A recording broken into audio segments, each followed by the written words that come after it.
Hi, my name is Tsifodze Ernest, and I'm very excited to be invited by Learn to Read Foundation to have a leadership session or a leadership talk with the volunteers on board.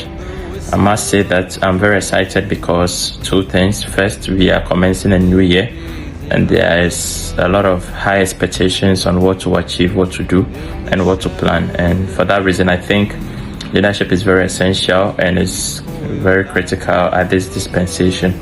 So that much I do, I would like to start off by sharing a brief story about the power of the mind. It was a story that happened to myself when I was in India, where I was invited by a friend to go and have a look at where they keep horses.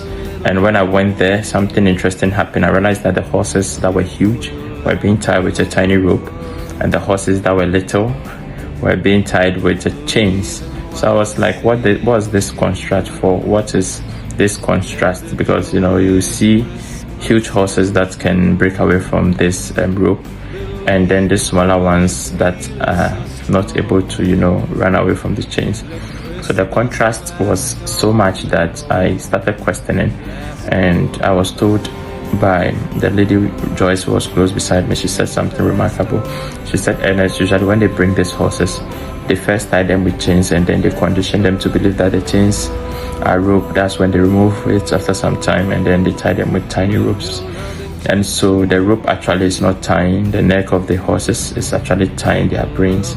And that was an eye-opener for me, because most of us, often than not, we are being limited by our history, we are being limited by our conditions, our background, where we grew up from, and as a result of that, we are not able to fully harness our potential.